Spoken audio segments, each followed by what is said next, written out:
ಆತ್ಮೀಯ ವಿದ್ಯಾರ್ಥಿಗಳೇ ನಮಸ್ತೆ. ಇಂದು ಕ್ರಿಯೇಟಿವ್ ಕರೆಂಟ್ ಅಫೇರ್ಸ್ ಅಲ್ಲಿ ಜುಲೈ ಫಸ್ಟ್ ವೀಕ್ ಗೆ ಸಂಬಂಧಪಟ್ಟಿರ್ತಕ್ಕಂಥ ಪ್ರಚಲಿತ ಘಟನೆಗಳನ್ನ ನಾನು ನಿಮ್ಮ ಜೊತೆಯಲ್ಲಿ ಚರ್ಚೆ ಮಾಡಲಾಗ್ತಾ ಇದ್ದು, ಇದು ಮುಂಬರ್ತಕ್ಕಂಥ ಕೇಂದ್ರ ಮತ್ತು ರಾಜ್ಯ ಸರ್ಕಾರದ ಎಲ್ಲ ಸ್ಪರ್ಧಾತ್ಮಕ ಪರೀಕ್ಷೆಗಳಿಗೆ ಬಹಳಷ್ಟು ಯೂಸ್ಫುಲ್ ಆಗಿದೆ. ಇಲ್ಲಿ ನಾನು ಕಲೆಕ್ಟ್ ಮಾಡಿರ್ತಕ್ಕಂಥ ಕ್ವಶನ್ಸ್ಗಳು ಮತ್ತು ಅದಕ್ಕೆ ಡಿಟೇಲ್ ಎಕ್ಸ್ಪ್ಲನೇಷನ್ಗಳು ಮತ್ತು ಪ್ರತಿ ಎಕ್ಸ್ಪ್ಲನೇಷನ್ಗೆ ಒಂದು ಚಿತ್ರವನ್ನು ನಾನು ಇಲ್ಲಿ ಅಪ್ಲೈ ಮಾಡಲಾಗಿದ್ದು, ಇದು ಬೇರೆ ಬೇರೆ ವೆಬ್ಸೈಟ್ಗಳಿಂದ ಮತ್ತು ಇಂಗ್ಲಿಷ್ ನ್ಯೂಸ್ ಪೇಪರ್ಗಳಿಂದ ಕಲೆಕ್ಟ್ ಮಾಡಿರ್ತಕ್ಕಂಥ ಮಾಹಿತಿಗಳಾಗಿದ್ದಾವೆ. ಇಲ್ಲಿ ನಾನು ಡಿಸ್ಕಷನ್ ಮಾಡ್ತಕ್ಕಂಥ ಕ್ವಶನ್ ಪ್ಯಾಟರ್ನ್ಗಳೇನಿದಾವೆ ಬಹುತೇಕ ಎಕ್ಸಾಮ್ಗಳಲ್ಲಿ ಅದೇ ತರದ ಪ್ಯಾಟರ್ನ್ಗಳು ಬರುವಂತ ಚಾನ್ಸ್ ಇದೆ. ಸೊ ಹಾಗಾಗಿ ವಿಡಿಯೋವನ್ನ ಕೊನೆವರೆಗೆ ನೋಡಿ. ಪ್ರತಿ ವಾರದ ವಿಡಿಯೋವನ್ನ ನಾನು ಇಲ್ಲಿ ಅಪ್ಲೋಡ್ ಮಾಡ್ಲಾಗ್ತಾ ಇದ್ದು, ಮುಂಬರ್ತಕ್ಕಂಥ ಎಲ್ಲ ನೇಮಕಾತಿಗೆ ಇದು ಹೆಲ್ಪ್ಫುಲ್ ಆಗಿದೆ. ಸೊ ತಿಂಗಳಲ್ಲಿ 4 ವಿಡಿಯೋಗಳನ್ನ ನಾನು ವೀಕ್ಲಿ ಕರೆಂಟ್ ಅಫೇರ್ಸ್ ಅನ್ನು ಅಪ್ಲೋಡ್ ಮಾಡ್ತೀನಿ.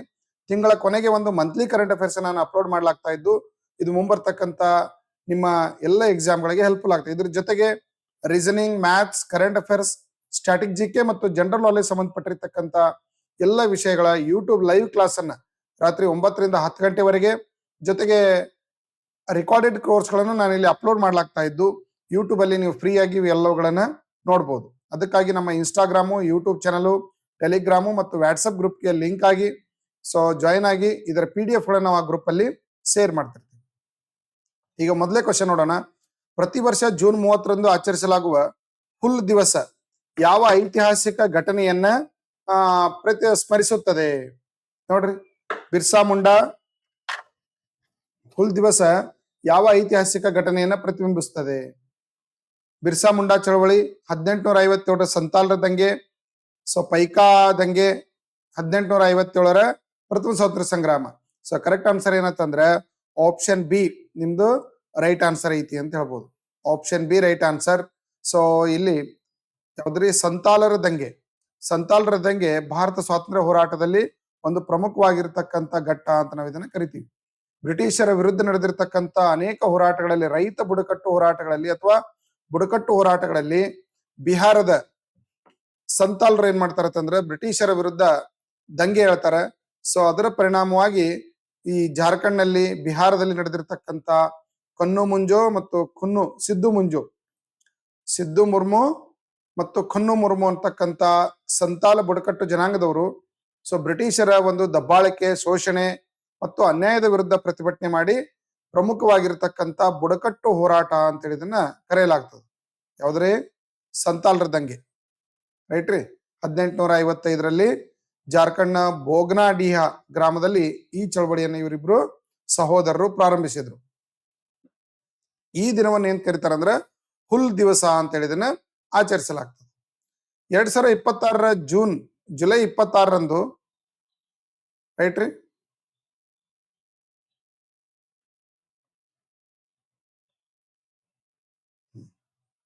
ಜುಲೈ 26ರಂದು ಜಾರಿಗೆ ಬಂದ ರೋಜ್ಗಾರ್ ಆಜೀವಿಕಾ ಮಿಷನ್, ಗ್ರಾಮೀಣ ಮೂಲಭೂತ ಸೌಕರ್ಯಗಳ ಅಭಿವೃದ್ಧಿಗಾಗಿ ಬಂದಿರತಕ್ಕಂಥ ಒಂದು ಯೋಜನೆ, ಕೇಂದ್ರ ಸರ್ಕಾರದ ಯೋಜನೆ. ಇದು VGB ರಾಮ್ಜಿ ಬಿಲ್ ಅಂತ ನಾವು ಇದನ್ನ ಕರಿತೀವಿ.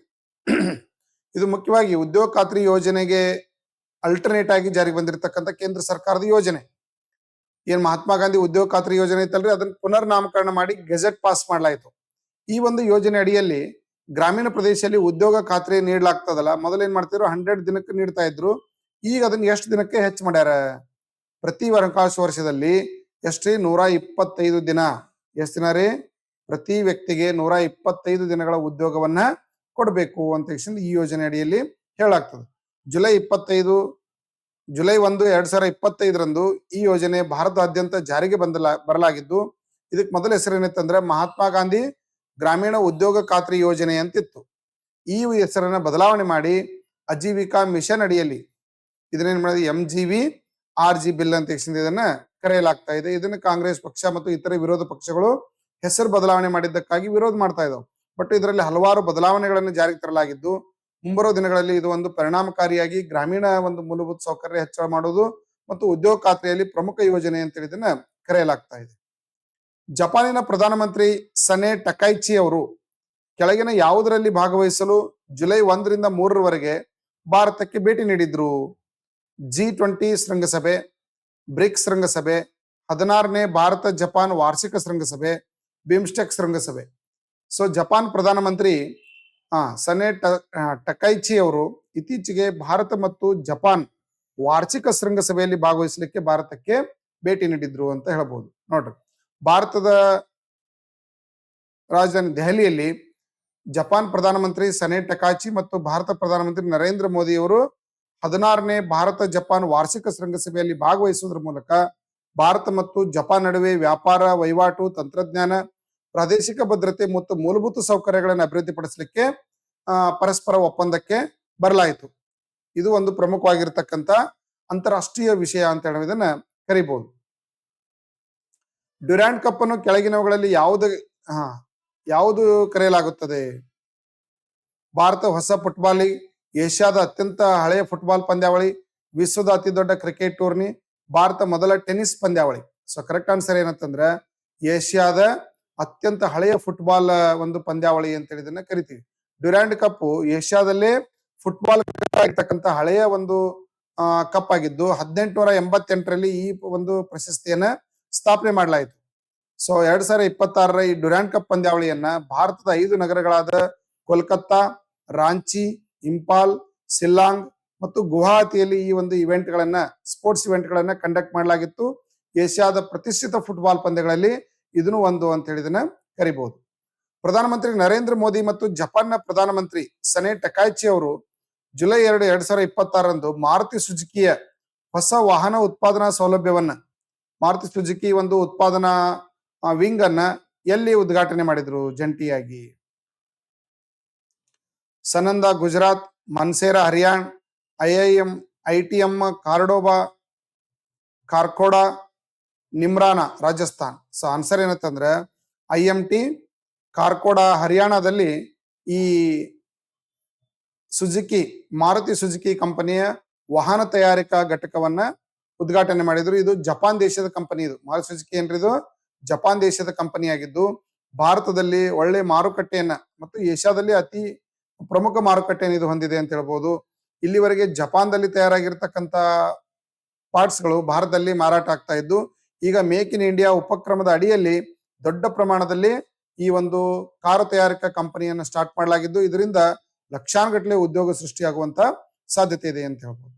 ಜುಲೈ 2026ರಲ್ಲಿ ಪ್ರಧಾನಮಂತ್ರಿ ನರೇಂದ್ರ ಮೋದಿ ಅವರು ಉದ್ಘಾಟಿಸಿದ ಮೊದಲ green field integrated refinery cum petrochemical complex, ನೋಡ್ರಿ, green field refinery cum petrochemical complex ಎಲ್ಲಿದೆ? ಜಾಮ್ನಗರ್ ಗುಜರಾತ್, ಪಾರಾದೀಪ್ ಒರಿಸ್ಸಾ, ಪಚದ್ರಾ ಬಲೋತ್ರಾ, ಪಾಣಿಪತ್ ಹರಿಯಾಣ. ಸೊ ಆನ್ಸರ್ ಪಚದ್ರಾ ಬಲೋತ್ರಾ, ರಾಜಸ್ಥಾನದ ಹರಿಯಾಣದಲ್ಲಿ ಪ್ರಧಾನಮಂತ್ರಿ ನರೇಂದ್ರ ಮೋದಿ ಅವರು ಈ ಒಂದು green field integrated refinery cum petrochemical complex ಅನ್ನ ರಾಜಸ್ಥಾನದಲ್ಲಿ ಇದನ್ನ ಏನ್ ಮಾಡಿದ್ರು, ಇನಾಗ್ರೇಟ್ ಮಾಡಿದ್ರು ಅಂತ ಹೇಳ್ಬೋದು. IIT ದೆಹಲಿ ಇತ್ತೀಚೆಗೆ ಯಾವ ಸಂಸ್ಥೆಯ ಬೆಂಬಲದೊಂದಿಗೆ ಅಭಿವೃದ್ಧಿಪಡಿಸಲಾದ ಸ್ಥಳೀಯ ಕೃತಕ ಬುದ್ಧಿಮತ್ತೆ ಶಕ್ತಗೊಂಡ ಥೆಟರ್ಡ್ ಏರೋಸ್ಪಾಟ್ ವ್ಯವಸ್ಥೆಯನ್ನ ಉದ್ಘಾಟನೆ ಮಾಡಿದೆ? ಯಾವುದ್ರ ಜೊತೆ ಸೇರಿ? ಆನ್ಸರ್ ಏನಂತಂದ್ರೆ DRDO. ಯಾವ್ದ್ರಿ? DRDO ಅಂದ್ರೆ ಏನಿದು? Defence research development organisation. ಇದರ ಹೆಡ್ ಕ್ವಾರ್ಟರ್ ಎಲ್ಲಿದೆ ಅಂತಂದ್ರೆ ಬೆಂಗಳೂರಲ್ಲಿ ಇದೆ. ಹೆಡ್ ಕ್ವಾರ್ಟರ್ ಎಲ್ಲಿದೆ? ಇದು ಬೆಂಗಳೂರಲ್ಲಿ.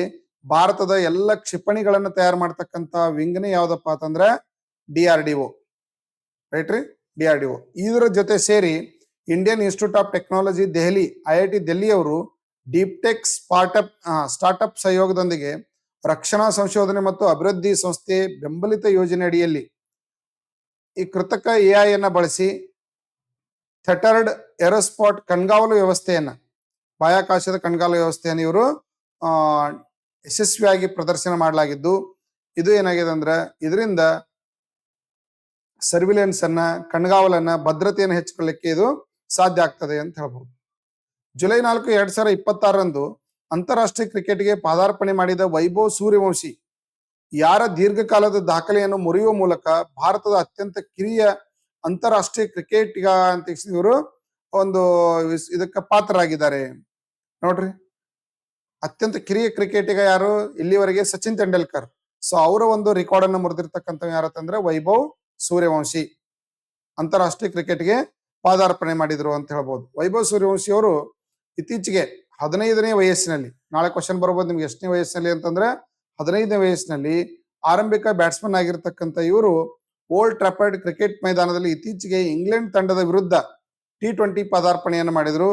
16 ವರ್ಷ 205 ದಿನಗಳ ವಯಸ್ಸಿನ ಅಂತಾರಾಷ್ಟ್ರೀಯ ಕ್ರಿಕೆಟ್ಗೆ ಪದಾರ್ಪಣೆ ಮಾಡಿದ ಸಚಿನ್ ತೆಂಡೂಲ್ಕರ್ಗಿಂತ ಇದು ಅತ್ಯಂತ ಕಡಿಮೆ ವಯಸ್ಸಿನ ಆಟಗಾರ ಅಂತೇಳಿ ಇವರನ್ನ ಕರೆಯಲಾಗಿದೆ.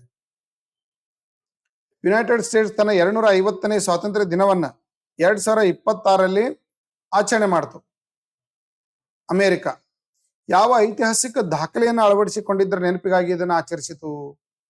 ನೋಡ್ರಿ, ಅಮೆರಿಕಾದ 250ನೇ ಸ್ವಾತಂತ್ರ್ಯ ದಿನಾಚರಣೆ ಯಾವುದಕ್ಕಾಗಿ ಅಂತಂದ್ರೆ US ಸಂವಿಧಾನ, ಹಕ್ಕುಗಳ ಮಸೂದೆ, ಸ್ವಾತಂತ್ರ್ಯ ಘೋಷಣೆ, ಒಕ್ಕೂಟ ವ್ಯವಸ್ಥೆ.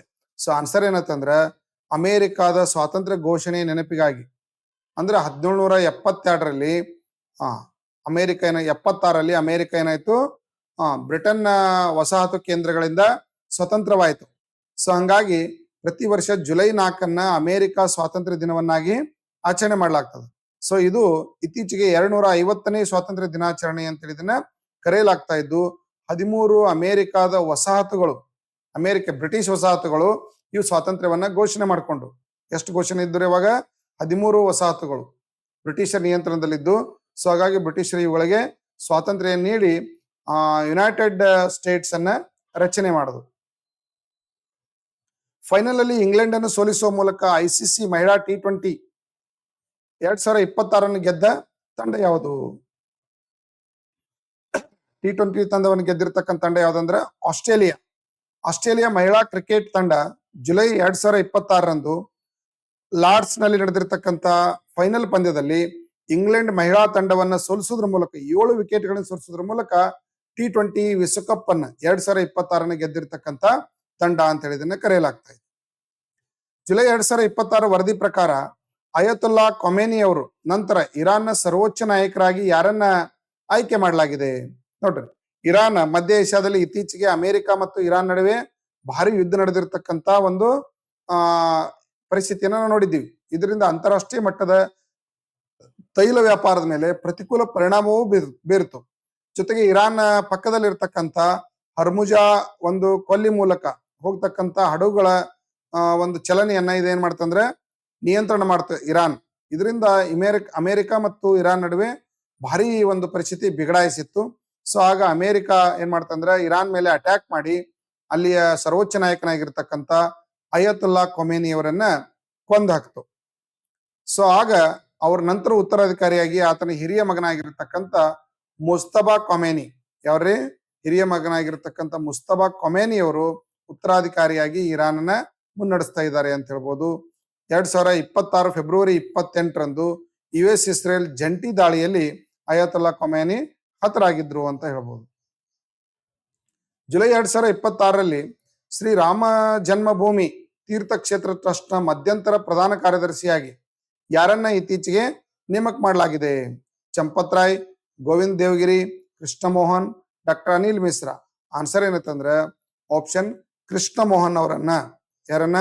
ಕೃಷ್ಣ ಮೋಹನ್ ಅವರನ್ನ ಈ ಒಂದು ರಾಮ ಜನ್ಮಭೂಮಿ ತೀರ್ಥಕ್ಷೇತ್ರ ಕಾರ್ಯದರ್ಶಿಯಾಗಿ, ಪ್ರಧಾನ ಕಾರ್ಯದರ್ಶಿಯಾಗಿ ನೇಮಕ ಮಾಡಲಾಗಿದೆ ಅಂತ ಹೇಳ್ಬೋದು.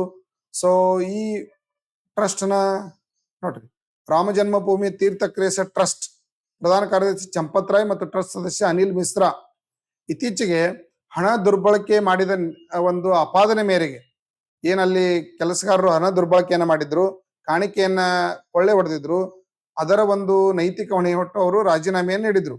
ಹಾಗಾಗಿ ಅವ್ರ ರಾಜೀನಾಮೆ ನಂತರ ಕೃಷ್ಣ ಮೋಹನ್ ಅವರನ್ನ ಟ್ರಸ್ಟ್ ನ ಹಂಗಾಮಿ ಪ್ರಧಾನ ಕಾರ್ಯದರ್ಶಿಯನ್ನಾಗಿ ನೇಮಕ ಮಾಡಲಾಗಿದೆ ಅಂತ ಹೇಳ್ಬೋದು. ಜುಲೈ 7, 2026ರಂದು ಪ್ರಧಾನಮಂತ್ರಿ ನರೇಂದ್ರ ಮೋದಿ ಅವರಿಗೆ ಇಂಡೋನೇಷ್ಯಾದ ಕೆಳಗಿನವುಗಳಲ್ಲಿ ಯಾವ ಅತ್ಯುನ್ನತ ರಾಜ್ಯ ಗೌರವವನ್ನು ನೀಡಿ ಗೌರವಿಸಲಾಗಿದೆ? ನೋಡ್ರಿ, ಇತ್ತೀಚೆಗೆ ಇಂಡೋನೇಷ್ಯಾಕ್ಕೆ ಭೇಟಿ ನೀಡಿರ್ತಕ್ಕಂಥ ಭಾರತದ ಪ್ರಧಾನಮಂತ್ರಿ ನರೇಂದ್ರ ಮೋದಿ ಅವರಿಗೆ ಅಲ್ಲಿನ ಸರ್ಕಾರ ಒಂದು ಗೌರವ ಪ್ರಶಸ್ತಿಯನ್ನ, ಅತ್ಯುನ್ನತ ಪ್ರಶಸ್ತಿಯನ್ನು ನೀಡಲಾಗಿದೆ.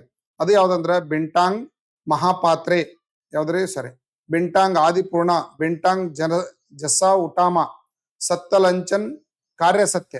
ಸೊ ಆನ್ಸರ್ ಏನಂತಂದ್ರ ಬಿಂಟಾಂಗ್ ಆದಿಪೂರ್ಣ ಅಂತಕ್ಕಂಥ ಅತ್ಯುನ್ನತ ನಾಗರಿಕ ಪ್ರಶಸ್ತಿಯನ್ನ ಭಾರತದ ಪ್ರಧಾನಮಂತ್ರಿ ಆಗಿರ್ತಕ್ಕಂಥ ನರೇಂದ್ರ ಮೋದಿ ಅವರಿಗೆ ಅಲ್ಲಿನ ಅಧ್ಯಕ್ಷರಾಗಿರ್ತಕ್ಕಂಥ ಪ್ರಬೋವೋ ಸುಬಿಯಾಂಟೋ, ಯಾರ್ರಿ?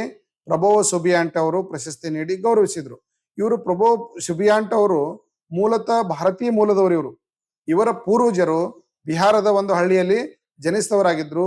ಹಿಂದೆ ವಸಾಹತುಗಳ ಕಾರ್ಮಿಕರಾಗಿ ಇವರ ಪೂರ್ವಜರು ಏನ್ ಮಾಡಿದ್ರು ಅಂದ್ರೆ ಇಂಡೋನೇಷ್ಯಾಕ್ಕೆ ಹೋಗಿ ನೆಲೆಸಿದ್ರು. ಇವತ್ತ ಅನೇಕ ಜನ ಭಾರತೀಯ ಸಮುದಾಯ ಇಂಡೋನೇಷ್ಯಾದಲ್ಲಿ ಇರೋದನ್ನ ನೋಡ್ತೀವಿ. ಅನೇಕ ಹಿಂದೂ ದೇವಸ್ಥಾನಗಳು ಇಂಡೋನೇಷ್ಯಾದಲ್ಲಿ ಇದಾವ. ಅದರಲ್ಲಿ ಬಿಟಾಂಗ್ ಆದಿಪೂರ್ಣ ಅಂತಕ್ಕಂಥದ್ದು ಇಂಡೋನೇಷ್ಯಾ ಗಣರಾಜ್ಯದ ಒಂದು ನಕ್ಷತ್ರ ಇದು. ಸೊ ಹಂಗಾಗಿ ಅತ್ಯುನ್ನತ ನಾಗರಿಕ ಪ್ರಶಸ್ತಿಯನ್ನ ಪ್ರಧಾನಮಂತ್ರಿಯವರಿಗೆ ನೀಡಿ ಗೌರವಿಸಲಾಯಿತು. ಜುಲೈ 2026ರಲ್ಲಿ ಪ್ರಧಾನಮಂತ್ರಿ ನರೇಂದ್ರ ಮೋದಿ ಅವರ ಭೇಟಿಯ ಸಮಯದಲ್ಲಿ ಇಂಡೋನೇಷ್ಯಾದಲ್ಲಿನ ಯಾವ ಯುನೆಸ್ಕೋ ಪರಂಪರೆಯ ತಾಣವನ್ನ ಹೈಲೈಟ್ ಮಾಡಲಾಯಿತು? ಮೋದಿ ಅವರು ಯುನೆಸ್ಕೋ ಒಂದು ತಾಣಕ್ಕೆ ಭೇಟಿ ನೀಡಿದ್ರು ಇಂಡೋನೇಷ್ಯಾದಲ್ಲಿ. ಯಾವ್ದದು? ಬೋರ್ಬುದೋರ್ ದೇವಾಲಯ, ಪ್ರಬಂಧನ್ ದೇವಾಲಯ ಸಂಕೀರ್ಣ, ಕೊಮಾಡಾ ರಾಷ್ಟ್ರೀಯ ಉದ್ಯಾನವನ, Sangiran early man site. So answer ಏನಂತಂದ್ರ ಪ್ರಬಂಧನ್ ನೋಡ್ರಿ, ಪ್ರಂಬನನ್ ದೇವಾಲಯ ಸಂಕೀರ್ಣ ಅಂದ್ರ ಇದು ಇಂಡೋನೇಷ್ಯಾದಲ್ಲಿ ಇರ್ತಕ್ಕಂಥ ಅತಿ ದೊಡ್ಡ ಹಿಂದೂ ದೇವಾಲಯಗಳ ಸಂಕೀರ್ಣವಾಗಿದೆ ಅಂತ ನಾವು ಇದನ್ನ ಕರಿತೀವಿ. ಭಾರತ ಮತ್ತು ಇಂಡೋನೇಷ್ಯಾದ ಸೌಹಾರ್ದತೆ ನೆನಪಿಗಾಗಿ ಭಾರತ ಪ್ರಧಾನಿ ನರೇಂದ್ರ ಮೋದಿ ಅವರು ಈ ಒಂದು ತಾಣಕ್ಕೆ ಭೇಟಿ ನೀಡಿದರು. ಇದು ಈಗಾಗಲೇ ಯುನೆಸ್ಕೋ ಪಟ್ಟಿಯಲ್ಲಿ ಇರ್ತಕ್ಕಂಥ ವಿಶ್ವದ ಅತಿ ದೊಡ್ಡ ಹಿಂದೂ ದೇವಸ್ಥಾನ ಅಂತ ಕರೆಯಲ್ಪಟ್ಟಿದ್ದು, ಆಗ್ನೇಯ ಏಷ್ಯಾದಲ್ಲಿ ಅತಿ ದೊಡ್ಡ ದೇವಾಲಯ ಸಂಕೀರ್ಣ ಅಂತ ಇದನ್ನ ಕರೆಯಲಾಗ್ತದೆ.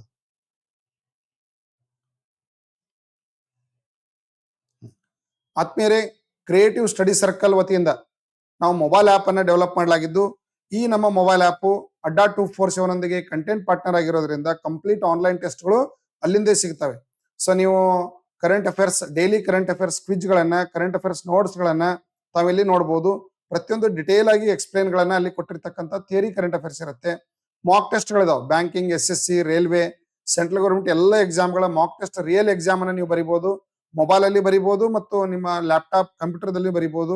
ಒಂದ್ ವೇಳೆ ಕನ್ನಡದಲ್ಲಿ ನಿಮಗೆ ಬೇಕು ಅಂದ್ರೆ ಇಲ್ಲಿ ಟ್ರಾನ್ಸ್ಲೇಟ್ ಒಳಗೆ ಕನ್ನಡ ಸೆಟ್ ಮಾಡಿದ್ರಿ ಅಂದ್ರೆ ಇಡೀ ಕ್ವಶನ್ ಎಲ್ಲ ಕನ್ನಡದಲ್ಲಿ ಟ್ರಾನ್ಸ್ಲೇಟ್ ಆಗ್ತದೆ. ಸೊ ನೀವು ಕನ್ನಡದಲ್ಲಿ ಅದನ್ನ ಬರೀಲಿಕ್ಕೆ ಬರ್ತದೆ. ಸೊ ಕ್ವಿಜ್ ಗಳದಾವು, ಬುಕ್ಸ್ ಗಳನ್ನ ಓದಬಹುದು, ವೀಕ್ಲಿ ಟೆಸ್ಟ್ಗಳು, ಡೈಲಿ ಸ್ಟಡಿ ಮೆಟೀರಿಯಲ್ ಗಳನ್ನ ಪ್ರತಿದಿನ ಎಲ್ಲ 6 ವಿಷಯಗಳ ಸ್ಟಡಿ ಮೆಟೀರಿಯಲ್ ಗಳನ್ನ ಕೊಡ್ತಾ ಇದೀವಿ. ಜೊತೆಗೆ ಕೋರ್ಸ್ ಗಳದಾವು, ರೆಕಾರ್ಡೆಡ್ ಮತ್ತು ಲೈವ್ ಕೋರ್ಸ್ ಗಳದಾವು. ಸೊ ಆಪ್ ಅನ್ನ ಡೌನ್ಲೋಡ್ ಮಾಡ್ಕೊಟ್ರೆ ನೀವು ಸೆಲ್ಫ್ ಪ್ರಿಪರೇಷನ್ ಅನ್ನ ಮಾಡ್ಲಿಕ್ಕೆ ಪ್ರಯತ್ನ ಮಾಡಿ. ಆನ್ಲೈನ್ ಟೆಸ್ಟ್ ಪರ್ಚೇಸ್ ಮಾಡ್ಲಿಕ್ಕೆ 50% ಡಿಸ್ಕೌಂಟ್ ಇದೆ. ಈ ಕೂಪನ್ ಕೋಡ್ ಅನ್ನ ಹಾಕಿ ನೀವು ಆನ್ಲೈನ್ ಟೆಸ್ಟ್ ಅನ್ನ ಪರ್ಚೇಸ್ ಮಾಡಬಹುದು. ಅತಿ ಕಡಿಮೆ ಬೆಲೆಗೆ, ಇಂಡಿಯಾದಲ್ಲಿ ಅತಿ ಕಡಿಮೆ ಬೆಲೆಗೆ ನಾವು ಟೆಸ್ಟ್ ಅನ್ನ ಕೊಡ್ತಾ ಇದೀವಿ. ಸೊ ಯಾರು ರೈಲ್ವೆ ಎಕ್ಸಾಮ್ ಗಳನ್ನ ಮತ್ತು ಸ್ಟೇಟ್ ಗೌರ್ಮೆಂಟ್ ಎಕ್ಸಾಮ್ ಗಳನ್ನ ಬರಿತಾ ಇದ್ದೀರಿ, ಮೆಂಟಲ್ ಎಬಿಲಿಟಿ ಮ್ಯಾಥ್ಸ್ ಪುಸ್ತಕ ಜೊತೆ GK ಅಂಡ್ ಸೈನ್ಸ್ ಬುಕ್ ಅನ್ನು ನಾವು ಕೊಡ್ತಾ ಇದೀವಿ. ಕೇವಲ 850 ರೂಪಾಯಿಗೆ ಪುಸ್ತಕವನ್ನು ಕೊಡ್ತಾ ಇದೀವಿ. ಯಾರಿಗೆ ಈ ಪುಸ್ತಕ ಬೇಕು, ಇಲ್ಲಿ ಕೊಟ್ಟಿರುವಂತ ನಂಬರ್ಗೆ ವಾಟ್ಸಪ್ ಮಾಡಿ ಮತ್ತು ಇದೇ ನಂಬರ್ಗೆ ಫೋನ್ ಪೇ ಮಾಡಿ. 850 ರೂಪಾಯಿ ಫೋನ್ ಪೇ ಮಾಡಿ ಅದರ ಸ್ಕ್ರೀನ್ ಶಾಟ್ ಮತ್ತು ನಿಮ್ಮ ಅಡ್ರೆಸ್ ಅನ್ನ ಕಳಿಸಿದ್ರೆ ನೇರವಾಗಿ ಪುಸ್ತಕವನ್ನು ನಾವು ನಿಮ್ಮ ಮನೆಗೆ ಕೊರಿಯರ್ ಮಾಡ್ತೀವಿ. ಬೈ ಪೋಸ್ಟ್ ಮೂಲಕ 3 ದಿನದಲ್ಲಿ ಪುಸ್ತಕ ನಿಮಗೆ ತಲುಪ್ತದೆ. ಬ್ಯಾಂಕಿಂಗ್, SSC, ರೈಲ್ವೆ ಪರೀಕ್ಷೆಗೆ ವ್ಯವಸ್ಥಿತ ತರಬೇತಿಗಾಗಿ ನಮ್ಮ ಕ್ರಿಯೇಟಿವ್ ಸ್ಟಡಿ ಸರ್ಕಲ್ಗೆ ಬಂದು ನೀವು ಆಫ್ಲೈನ್ ಬ್ಯಾಚ್ಗೆ ಜಾಯ್ನ್ ಆಗ್ಬೋದು. 3 ತಿಂಗಳ ಬ್ಯಾಚ್ ಇರ್ತದೆ. ಸಬ್ಜೆಕ್ಟ್ ಫ್ಯಾಕಲ್ಟಿ ಇರ್ತಾರೆ. ಲೈಬ್ರರಿ, ಆನ್ಲೈನ್ ಎಕ್ಸಾಮ್ ಲ್ಯಾಬ್ ಇದೆ. ಸೊ ಕರ್ನಾಟಕದಲ್ಲಿ ಅತ್ಯುತ್ತಮವಾಗಿರ್ತಕ್ಕಂಥ ಬ್ಯಾಂಕ್ ತರಬೇತಿ ನೀಡತಕ್ಕಂಥ ಸಂಸ್ಥೆ ಇದಾಗಿದೆ. ಇತ್ತೀಚೆಗೆ ಸುದ್ದಿಯಲ್ಲಿದ್ದ ಫ್ಲೆಮಿಂಗೋ ಕ್ರಾಂತಿ ಯಾವ ದೇಶಕ್ಕೆ ಸಂಬಂಧಿಸಿದೆ? ಫ್ಲೆಮಿಂಗೋ ರೆವಲ್ಯೂಷನ್ ಅಂತಾರಾಷ್ಟ್ರೀಯ ಇವೆಂಟ್ ಇದೊಂದು. ಸೊ ಎಲ್ಲಿದು? Croatia, Greece, Albania, ಮಾಂಟೆನೆಗ್ರೋ.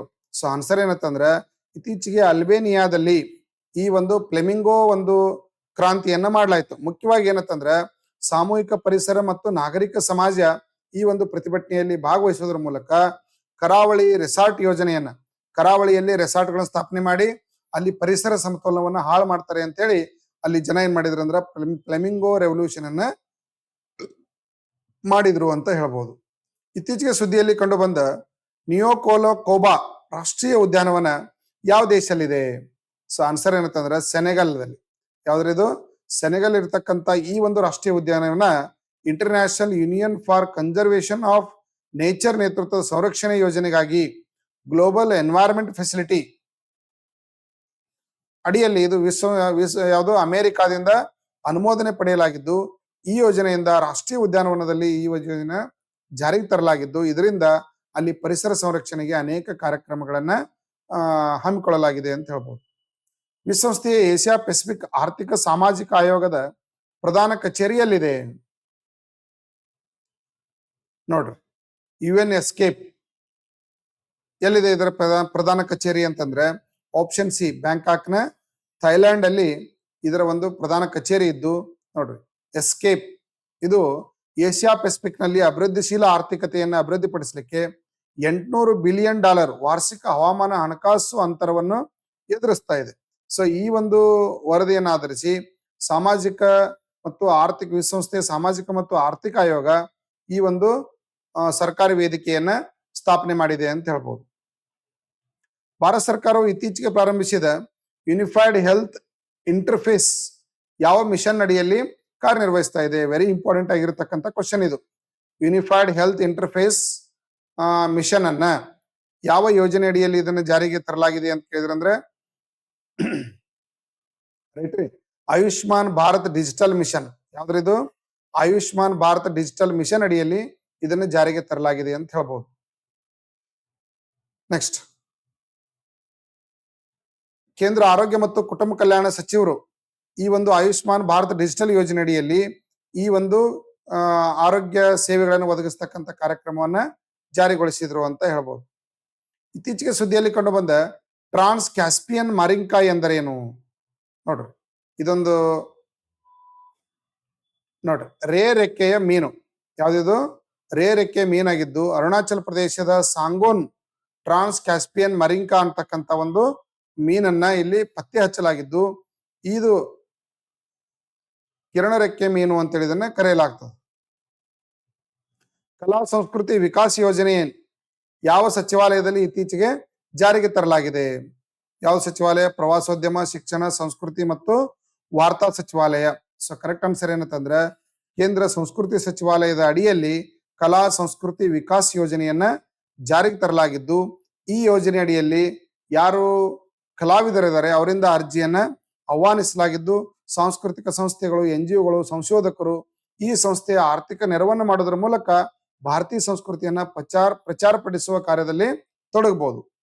ಇತ್ತೀಚೆಗೆ ಸುದ್ದಿಯಲ್ಲಿ ಕಂಡು ಬಂದ ತ್ರಯಂಬಕೇಶ್ವರ ದೇವಾಲಯ ಯಾವ ರಾಜ್ಯದಲ್ಲಿದೆ? ಸೊ ಕರೆಕ್ಟ್ ಆನ್ಸರ್ ಏನಂತಂದ್ರೆ ಇದು ಮಹಾರಾಷ್ಟ್ರದಲ್ಲಿದ್ದು ತ್ರಯಂಬಕೇಶ್ವರ ಜ್ಯೋತಿರ್ಲಿಂಗ ಅಂತ ಹೇಳಲಿದೆ. ಈ ನಾಸಿಕ್ನಲ್ಲಿರ್ತಕ್ಕಂಥ ಈ ಒಂದು ಜ್ಯೋತಿರ್ಲಿಂಗ 12 ಜ್ಯೋತಿರ್ಲಿಂಗಗಳಲ್ಲಿ ಒಂದು ಅಂತ ನಾವು ಇದನ್ನ ಕರಿತೀವಿ. ಅಮೃತ ಕುಂಡದಲ್ಲಿ ಶತಮಾನಗಳಿಂದ ಅಡಗಿರತಕ್ಕಂಥ ಈ ವಿಶಿಷ್ಟ ಲಿಂಗವನ್ನ ಪತ್ತೆ ಹಚ್ಚಲಾಗಿದ್ದು ಇದು ಪುರಾತನ ಹಿಂದೂ ದೇವಾಲಯಗಳಲ್ಲಿ ಒಂದು ಅಂತ ಕರಿತೀವಿ. ಇವತ್ತಿನ ಗೋದಾವರಿ ನದಿ ಉಗಮ ಸ್ಥಾನನು ಯಾವ್ದಂದ್ರೆ ಇದೇ ತ್ರಂಬಕೇಶ್ವರದಲ್ಲಿ ಗೋದಾವರಿ ನದಿ ಉಗಮ ಹಂತದ್ದು. ಯಾವ್ದ್ರ ಇದು? ಗೋದಾವರಿ ನದಿ ದಕ್ಷಿಣದ ಅತಿ ಉದ್ದವಾದ ನದಿ ಅಂತ ನಾವು ಇದನ್ನ ಕರಿತೀವಿ. ಇತ್ತೀಚೆಗೆ ಪಶುಜನ್ಯ ಯುದ್ಧ ಅಭ್ಯಾಸನ ಯಾವ ರಾಜ್ಯದಲ್ಲಿ ಹಮ್ಮಿಕೊಳ್ಳಲಾಯಿತು? ನೋಡ್ರಿ, ಪಶುಜನ್ಯ ಯುದ್ಧ ಅಭ್ಯಾಸವನ್ನ ಮಧ್ಯಪ್ರದೇಶದಲ್ಲಿ ಈ ಒಂದು ಯೋಜನೆಯನ್ನ ಹಮ್ಮಿಕೊಳ್ಳೋದ್ರ ಮೂಲಕ ಪ್ರಾಣಿಗಳಿಗೆ ಮತ್ತು ಹೈನುಗಾರಿಕೆ ಇಲಾಖೆ ಅಡಿಯಲ್ಲಿ ಪಶುಸಂಗೋಪನೆ ಮತ್ತು ಹೈನುಗಾರಿಕೆ ಇಲಾಖೆ ಅಡಿಯಲ್ಲಿ ಪಶುಜನ್ಯ ಒಂದು ಅಭ್ಯಾಸವನ್ನ ಅಳವಡಿಸಿಕೊಳ್ಳೋದ್ರ ಮೂಲಕ ಪ್ರಾಣಿಗಳಿಗೆ ತಗಲ್ತಕ್ಕಂಥ ರೋಗ ರುಜಿನಗಳು ಮತ್ತು ಪ್ರಾಣಿಗಳ ಆರೋಗ್ಯಗಳ ಕುರಿತು ಒಂದು ಕಾರ್ಯಾಚರಣೆಯನ್ನ ಹಮ್ಮಿಕೊಳ್ಳಲಾಗಿತ್ತು. ಇತ್ತೀಚೆಗೆ ಸುದ್ದಿಯಲ್ಲಿ ಕಂಡು ಬಂದ ದೈತ್ಯ ಆಫ್ರಿಕನ್ ಬಸವನ ಹುಳು ಯಾವ ಪ್ರದೇಶಕ್ಕೆ ಸೇರಿದೆ? ಆಫ್ರಿಕಾ, ಅಮೆರಿಕ, ಆಗ್ನೇಯ Asia, Australia. So correct answer ಏನು ಅಂತಂದ್ರೆ ಆಪ್ಷನ್ ಬಿ ಪೂರ್ವ ಆಫ್ರಿಕಾ. ಯಾವ್ದ್ರ ಇದು? ಪೂರ್ವ ಆಫ್ರಿಕಾ ಒಂದು ಪ್ರದೇಶಕ್ಕೆ ಸಂಬಂಧಪಟ್ಟಿದೆ ಅಂತ ಹೇಳ್ಬಹುದು. ನೋಡ್ರಿ, ಜೈಂಟ್ ಆಫ್ರಿಕನ್ ಬಸವನ ಹುಳು ಇದು ಶಾಲಾ ಆವರಣಗಳು ಸೇರಿದಂತೆ ಕೇರಳದ ಪ್ರಮುಖ ತಿರುನಾವಲ್ ಪಂಚಾಯತ್ ನಲ್ಲಿ ವೇಗವಾಗಿ ಹರಡುತ್ತದೆ ಅಂತ ಹೇಳ್ಬೋದು. ಮುಖ್ಯವಾಗಿ ಇದು ಜೌಗು ಪ್ರದೇಶಗಳಲ್ಲಿ ಇಂಥ ಒಂದು ಬಸವನ ಹುಳು ಕಂಡು ಬರ್ತಾ ಇದೆ ಅಂತ ಹೇಳ್ಬೋದು. ಸೈಟೋಪ್ಸಿಕ್ ಇಂಡಿಕಾ ಎಂಬ ಹೊಸ ಆಳ ಸಮುದ್ರದ ಮೀನು ಪ್ರಭೇದವನ್ನು ಇತ್ತೀಚೆಗೆ ಯಾವ ರಾಜ್ಯದಲ್ಲಿ ಕಂಡು ಹಿಡಿಯಲಾಗಿದೆ? ಇವೆಲ್ಲ ಪರಿಸರಕ್ಕೆ ಸಂಬಂಧಪಟ್ಟಿರ್ತಕ್ಕಂಥ ಪ್ರಶ್ನೆಗಳು, ರೈಟ್ ರೀ.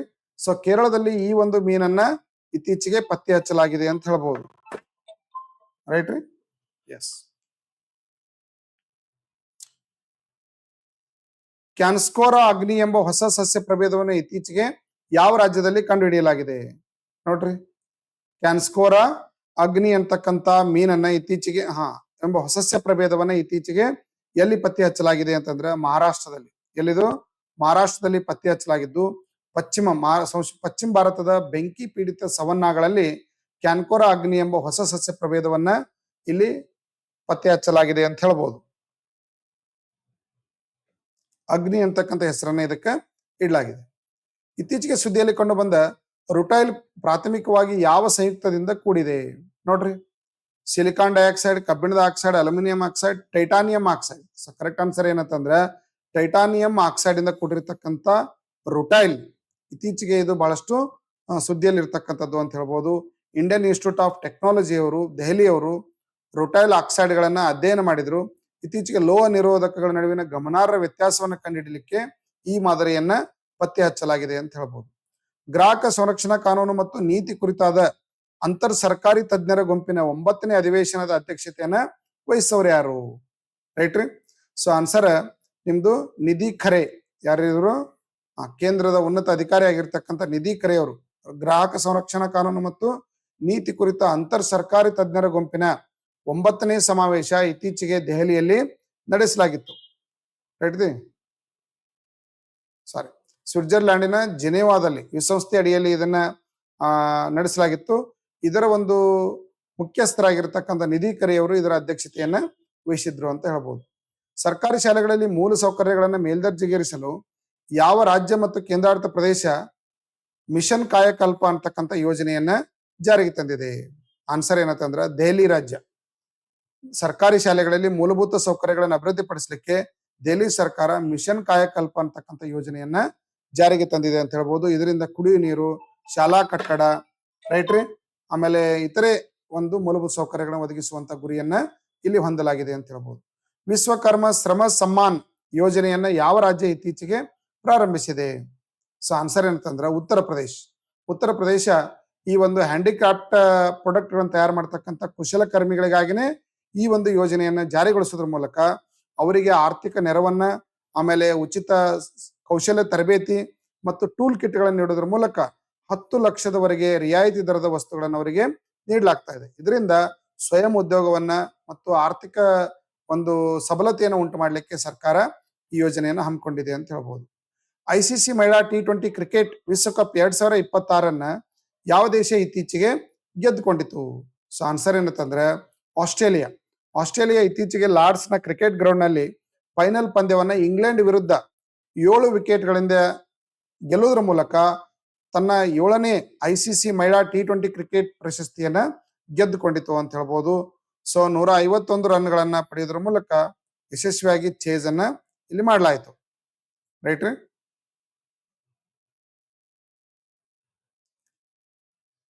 ಬೆತ್ ಮುನಿ ಅವರು ಪ್ಲೇಯರ್ ಆಫ್ ದಿ ಮ್ಯಾಚ್ ಅಂತೇಳಿ ಅವರನ್ನ, ಅಥವಾ ಪ್ಲೇಯರ್ ಆಫ್ ದಿ ಸೀರೀಸ್ ಅಂತೇಳಿ ಅವರನ್ನ ಕರೆಯಲಾಯಿತು ಅಂತ ಹೇಳ್ಬೋದು. ಸೊ ಈ ತರ ಪ್ರಚಿತ ಘಟನೆಗಳನ್ನ ಪ್ರತಿ ವಾರ ನಾನು ಅಪ್ಲೋಡ್ ಮಾಡ್ಲಾಗ್ತಾ ಇದ್ದು. ವಿಡಿಯೋವನ್ನ ನೋಡಿ ಸಬ್ಸ್ಕ್ರೈಬ್ ಮಾಡ್ರಿ, ನಿಮ್ಮ ಇತರೆ ಸ್ನೇಹಿತರಿಗೆ ಇದನ್ನ ಶೇರ್ ಮಾಡಿ. Okay, thank you.